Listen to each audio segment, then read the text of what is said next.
Tuloy ko na. Lapit naman. Ito, isa pang kailangan nyo malaman, sabi ko sa inyo, diba? You have to know when to insert or how you're going to insert the cord. Meron kayong makikita kasi na parang triangular dun sa baba.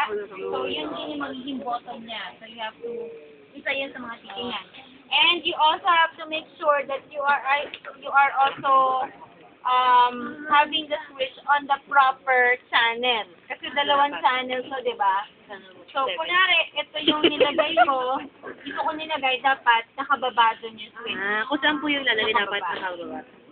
Pwede po dalawa. Pwede. Kasi sa ibang machine, ang actually nakalagay dyan, 3 saka 1. So, may 3 megahertz na, may 1 megahertz. Pero ma'am, hindi pwede siya mag-play.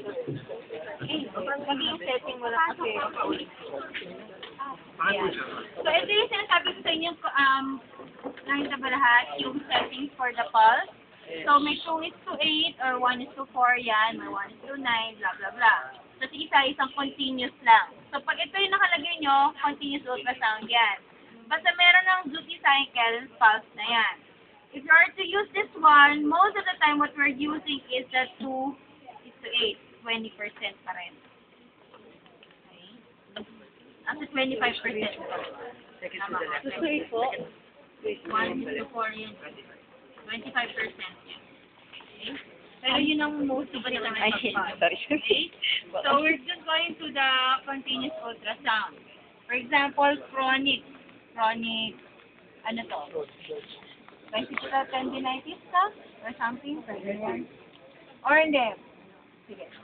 Tapos, so you go into the introduction. Ganyan.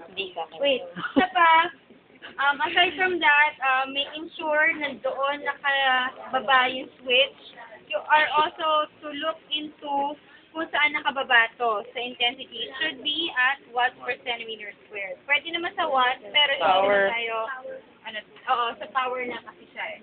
So, dito tayo sa intensity may area. Okay? So, we are to start. So, you make also introductions. Pwede mo niya kung isang upuan. Sure. My patient, for today, so nalaman ko masakit ito.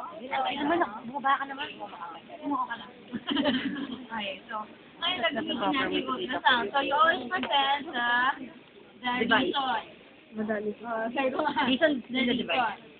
So, ang condition niya kasi, matagal na yung ultrasound, yung condition niya, nagkaroon ka na ng paninikip sa pagkalaw ng shoulder mo. Tama?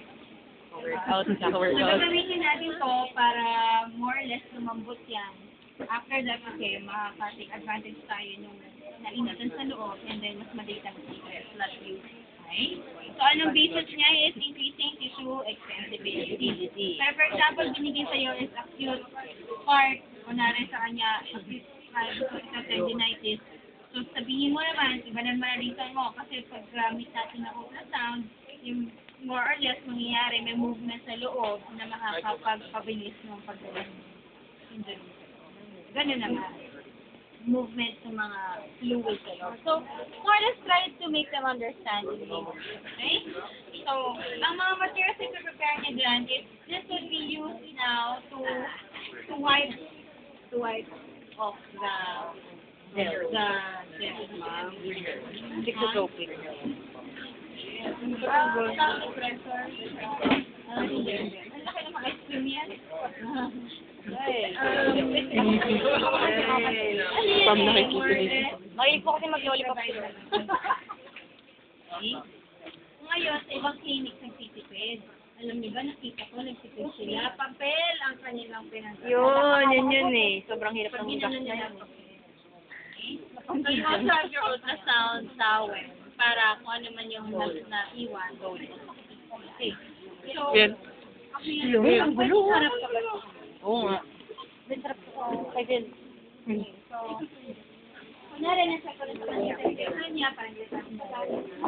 So, ang nangyari sa kanya dito ko sa ultrasound. For example, let's give another case. Acute vasculitis. So, side pieces capsulite is more or less nakaganyan siya. So, ang mas magandang posisyon ng patient is naka-external rotate ng konti para ma-stretch ng konti yung capsule. Okay? So, kunwari, nakaganyan siya or kaya nakahiga siya, mas maganda nakahiga siya na nakaganon. Pero for the meantime, makita niyo lang paano siya ilagay. Mas maganda rin sana na wala siyang flossy kasi Baka, kung wala kang magagawa, kung wala kang magagawa, pwede naman yun. Bakit tumitito? para yung gel, dito na lang. Hindi ba kaya naging ano dito? Ayun.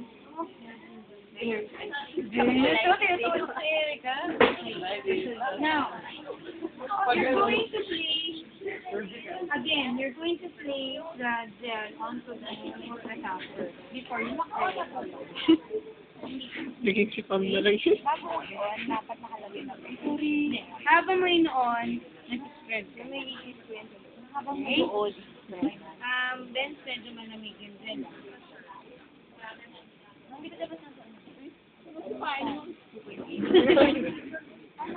Pero wala pa pong feeling yun.